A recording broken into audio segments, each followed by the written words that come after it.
Wichita police using a numbers game to stop crime before it happens. Plus, back to school means back to the fight over masks, a fight more schools are losing. But first, cancer causing a major shakeup in the race for Kansas governor. That's what we're talking about right now on Kansas Week.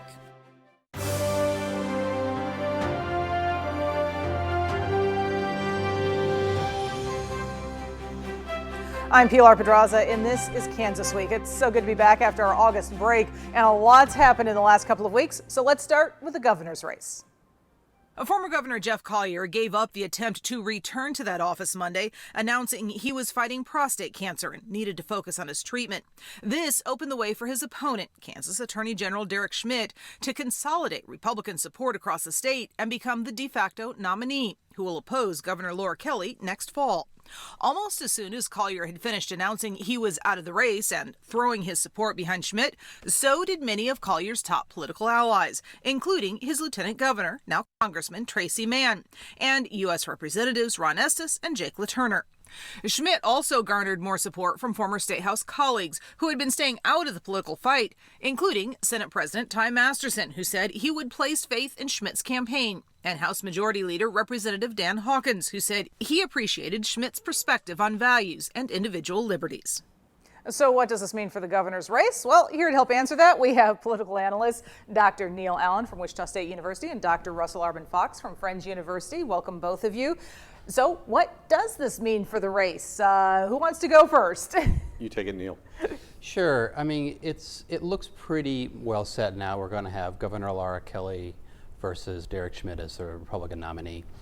And that was the most likely pairing anyway. Schmidt was a stronger candidate than Collier, and most party endorsements were behind Schmidt. And also, if you look at it, Schmidt has been the high vote getter for statewide office the last two cycles. He got out of the legislature at the right time, so he hasn't had to take a bunch of budget votes that he's going to regret. And so I think we're going to have a few months of jostling between Kelly and Schmidt, but it looks like at least the top of the ticket we're probably set for next year. All right.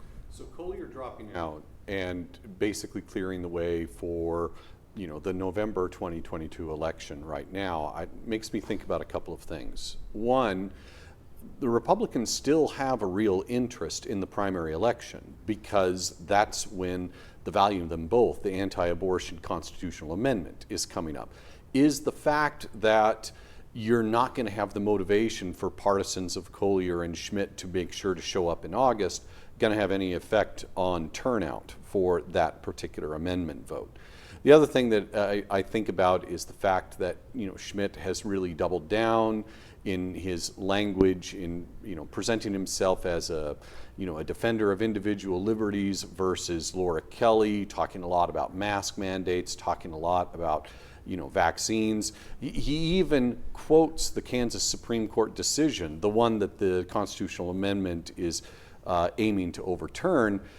He positively invokes it, saying that Kansans have a right to bodily integrity as a way to enunciate individual freedom against masks and vaccines.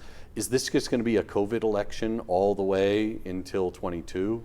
I'm curious about both of those things. Well, I mean, some of it will depend on what the pandemic status is at the time. But I think it's fair to say that Schmidt is a fairly standard Republican, and he's probably more partisan and more opposed to Democratic positions than he was, let's say, when he was a legislative leader. I think that was some 10, 15 years ago. But the party is a little different than it was before. And likely this race for governor is going to rise or fall based upon larger partisan factors that, frankly, these candidates don't have a lot of control over. And right now, President Biden's approval rating nationally is in the mid to low 40s. That probably means it's in the 30s in Kansas. That's a hard environment for Laura Kelly to win in, even if she is probably the best Democratic politician of modern times. Yeah. Well, and you're talking about that. I mean, she also is facing the issues. A lot of people still upset, still dealing with problems with the Department of Labor and the ongoing masking debate. And she's right in the middle of all of that. Though, is there a little bit of history that's on her side? You know, Kansas being such a strongly Republican state, and with, you know, the Republican Party basically having a guaranteed lock on the legislature, there is a tendency for, you know, the Kansas voters to occasionally look to a moderate Democrat, particularly a female, as their governor. You know, I think that there's at least some elements of, you know, the recent cycles that Kelly might be able to rely upon. You know, and I think that's right, in that Kelly will likely run better than any Democrat has run except for her successful race in 2018. So I'd be surprised if she's below 40%. And she'll probably run ahead of where President Biden and also the Democratic candidate for Senate was last time. Governors usually do better in states where their party is weaker than Senate candidates do. But still, I mean, this is going to be a hard environment. There's a president of your own party. Voters want to react against that. And also, you know, Schmidt is probably going to be able to make this about something besides the Brownback tax cuts and the cuts in state services that followed them. Because if Democrats can make the election about taxes and public schools, then they've got a good shot. But right now, school spending is not the most important issue in our politics. That's why I was kind of wondering if it's going to remain, you know, a COVID election, you know, a fight about masks all the way up until the end, because, you know, the Republicans know that that will break their way. Well, we certainly know the fight about masks is not going away, and it's continuing to divide politicians. The question of masking and public health. Rebecca Chung of the KSN Capitol Bureau shows us it's a debate that's reignited as school districts struggle to control outbreaks of COVID cases. Sparked an ongoing debate between some Democrats and Republicans who disagree on whether masks are actually effective in stopping the spread of coronavirus. With kids back in school, some local school districts are grappling with the impact of rising coronavirus cases. Right now, the Wellington School District had to temporarily close their doors after 40 positive cases were identified within just the first 8 days. However, some schools across the state, like Topeka Public Schools, already have mask requirements in place to keep younger students safe and in the classroom. The building feels right when the students are here. There's just a different air, there's a different feeling. Topeka Public School officials say that safety measures have prevented them from having any cluster outbreaks, with less than 1.3% of staff or students testing positive. Health officials have urged people to follow safety measures to stop the virus and highly contagious variants from spreading. We're not going to defeat this until we get people vaccinated. That's going to be the major number one thing. Continue to wear your mask, continue to do the distancing. While Republican lawmakers have pushed for local decision-making on whether to put safety measures in place, this has received pushback from some Democrats who are urging people to take the pandemic seriously. Delta variant spreading quickly. And if you see in Kansas, we have a lot of counties that are in the red area. The infection rate has really picked up. We need to do what we can to try to help reduce the spread. Some lawmakers that have spoken out about this issue and unfavorably about the use of masks are doubling down and say the science behind it still remains unclear. At the Capitol, I'm Rebecca Chung. And adding to the debate, the governor on Wednesday announcing a new Safer Classrooms work group made up of health professionals from across the state. The work group will provide information and guidance to state and local governments as well as school districts on responding to COVID-19. And this is an ongoing issue. And I've talked with some parents who feel like at this point, school boards can't win no matter what they do. If they impose a masking order, they have people who are very upset at them. If they don't impose a masking order, they have parents who are very upset at them. There's no winning. And this was something that, you know, we could see developing in the way that the argument over the masks became polarized, the way that the Kansas Republican Party, including, you know, Derek Schmidt, dug in really deep in, you know, taking this position on personal freedom and leading a lot of Kansas Republicans to, you know, attack well-established scientific procedures in terms of identifying the usefulness of masks. We have an ideological divide. Not just, you know, a divide over, you know, personal preferences in terms of how you raise your children or something like that. We've got a politicalization, and I don't know how school boards are going to be able to escape it. It's deeply frustrating for them. And also, we should note here that that some say that the science on masks is still uncertain. Now, if you notice, medical professionals say to wear a mask when indoors. That, is it as effective as vaccination? No. But of course, we have lots of children 11 and under that can't get vaccinated. And also, this is a school environment where what people wear is rigidly controlled. There's no particular health reason that you need to wear pants to school, but we tell kids they have to wear pants, and so do the teachers.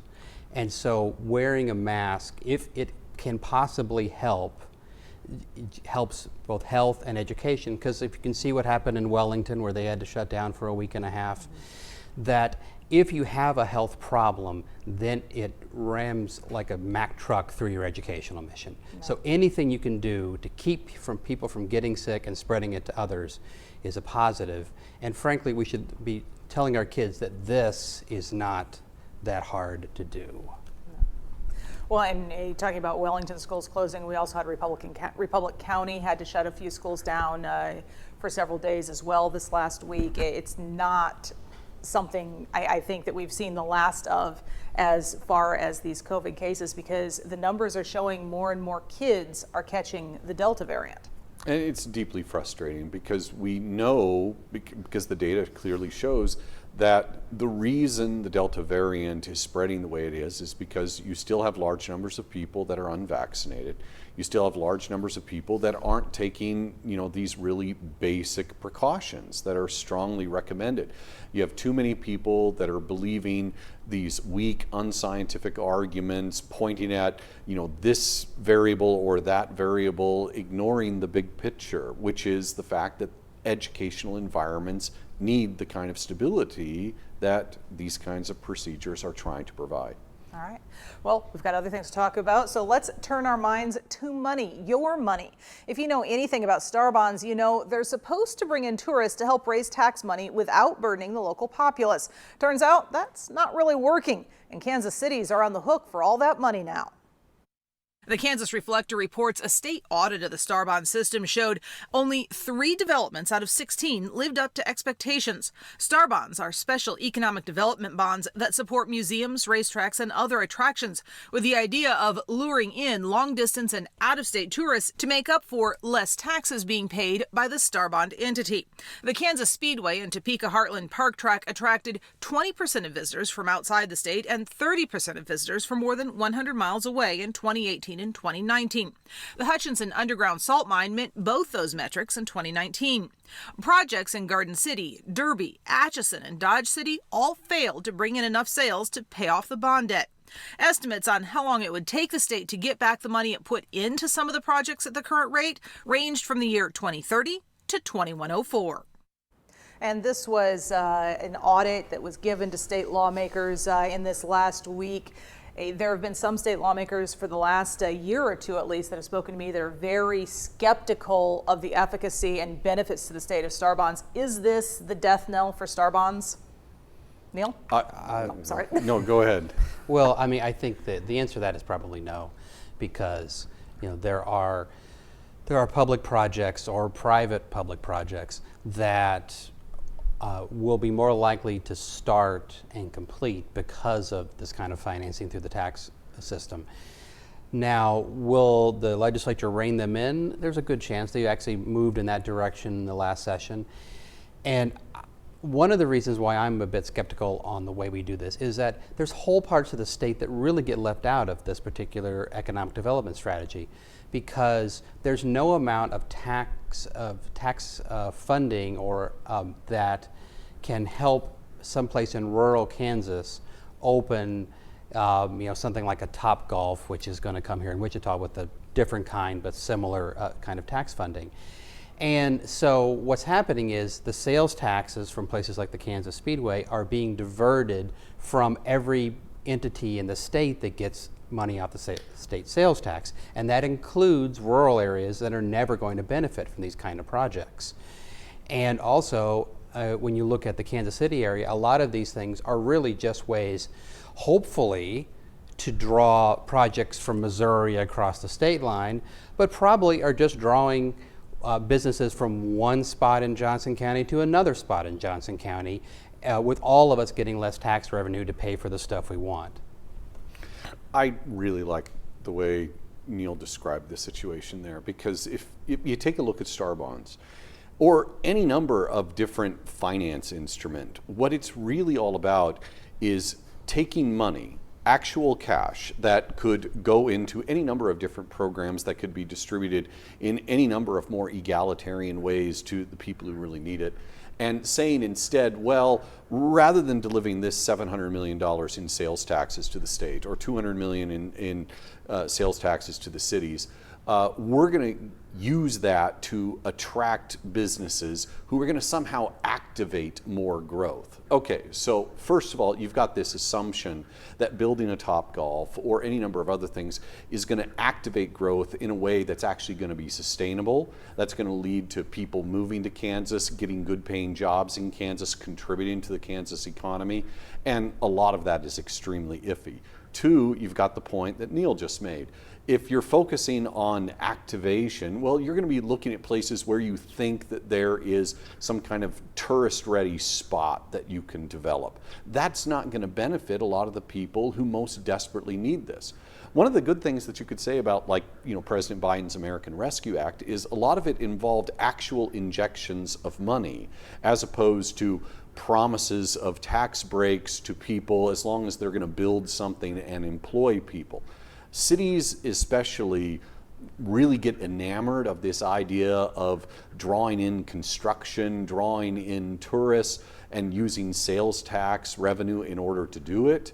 But you take a look at the actual numbers, and a lot of the time it doesn't pan out. And it certainly doesn't pan out for folks out in Colby or any number of other rural parts of the state. And we should note that really, this is disguised spending. This is the government deciding that they are going to, in effect, take money that they would have gotten in taxes and spend it on something.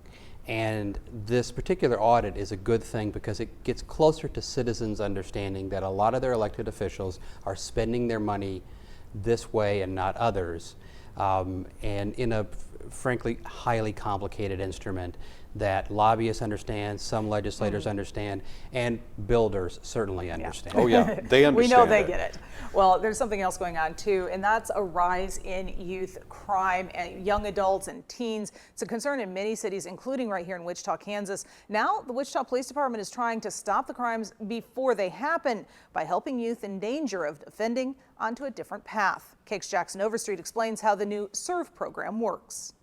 The bottom line is that we're not doing enough as a community to keep kids out of trouble. And so the Wichita Police Department is looking to change that with its new program called SERVE, or the Strategic Engagement to Reduce Violence. The goal is simple: to get those who are 20 and under who are at a high risk to commit crimes some help. Potential participants are identified based on any arrest history or involvement in prior crimes. We invite them to join the program, and that invitation is to what we call a call-in session, which is more or less an intervention. Once that call-in session has happened, the young person will be directed to the services they need, from substance abuse treatment to education or employment opportunities. SERVE lets WPD be proactive in its attempts to reduce crime. Because of the stigma of police and community, they're afraid to reach out. And so now we're doing something different. The program comes as a response as WPD data shows the amount of gun crimes involving young people is growing. They already have 53 aggravated assaults involving shots fired in 2021. There were 69 during all of 2020.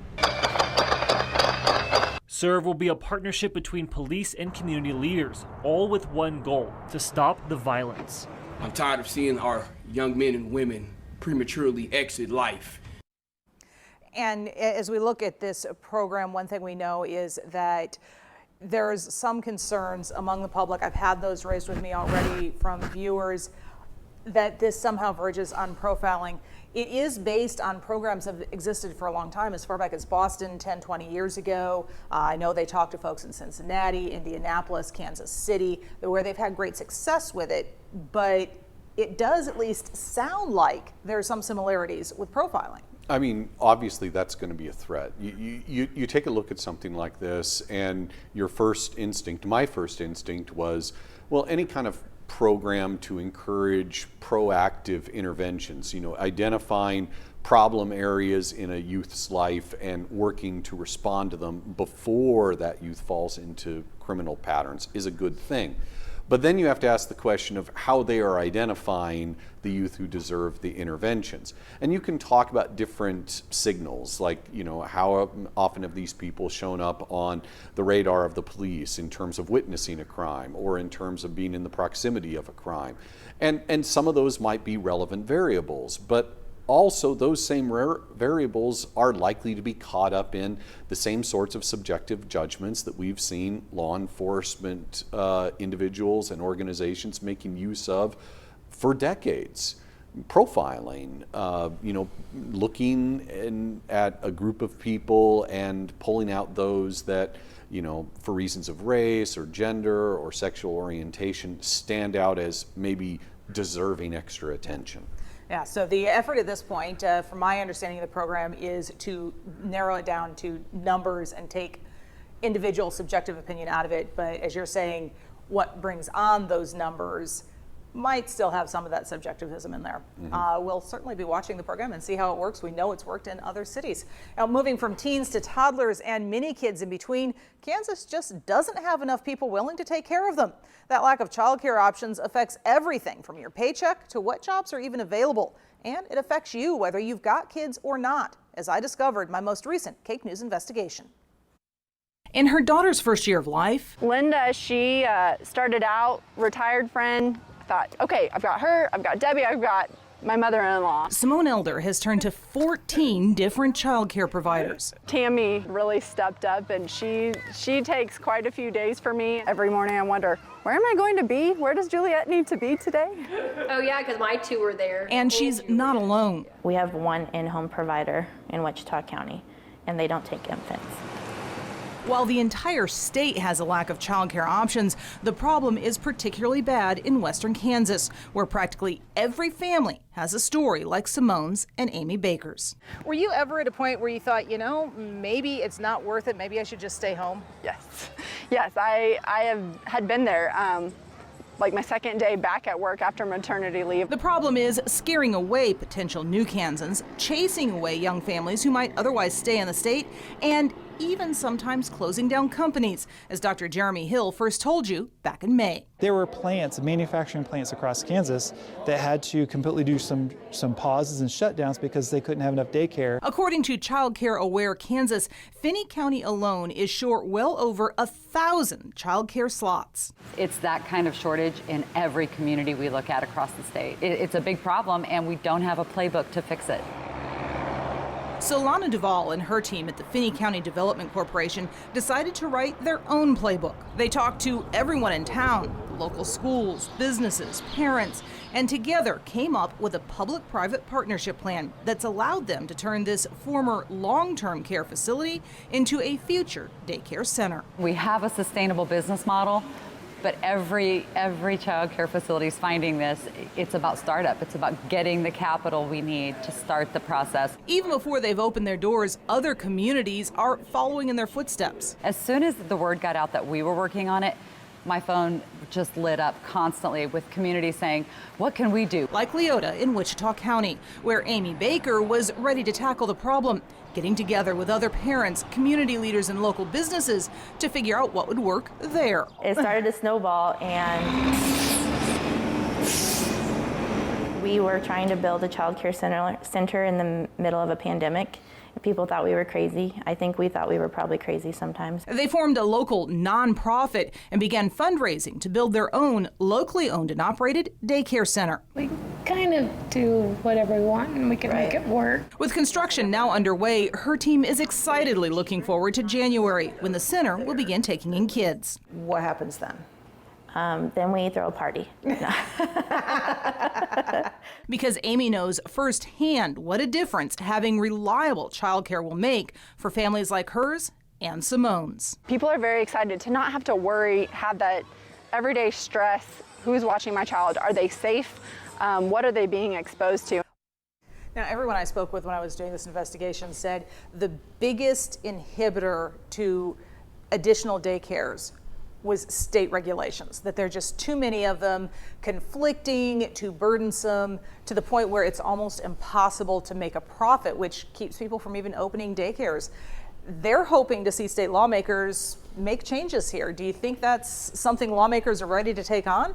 Well, I mean, there's always a constituency in the Kansas legislature for reducing regulation, but reducing it on daycares is a difficult kind of thing to think about, because also, regulations are there for a reason, particularly regulations about how many workers you need per child, or how many children a given worker can take care of, and also regulations about facilities. But also, I mean, we in this country have a problem with affordable childcare, and in an economy that depends upon two worker families, where we more or less assume that that people will work at some point in their lives, even if they have children, then this is a big economic development issue. And also here in Wichita, the if a daycare opens or closes, that's a small fraction of the available services. But in places in western Kansas and rural areas, you can have one daycare that is a key for that community. And also we should note that a lot of childcare is done by at-home providers, and their situation has gotten much more difficult with the pandemic. They have to deal with the fact of introducing risk into their families. Also, you can have one person who has a COVID problem, and then they have to shut down a facility that in effect takes care of 10 kids and probably supports that many jobs in that community. So really, this is a public good that we as a state and we as a nation are going to have to wrestle with how to provide to people so they can do all the other things we want them to be doing. Perhaps why the public-private partnership organizations that we're seeing out in western Kansas are working so well so far. So far. I mean, we'll have to see how they continue to negotiate the COVID situation, as Neil emphasized. That's a huge problem. And also the problem is getting workers is going to be harder, because getting a $8 to $10 an hour daycare worker is going to be hard if that same worker can work fast food or other retail for $15 an hour. All right. Well, Neil, Russell, thank you both so much. I've enjoyed our conversation. I hope you guys have as well. I'd also like to thank our news partners at the Wichita Eagle, Cake News, and KSN News for sharing their materials with us. As I said, I hope you've enjoyed our discussion. We'd love to continue it with you on social media. Just look for PBS Kansas or Pilar Pedraza TV on Facebook, Twitter, or Instagram. For now, stay safe and have a great week.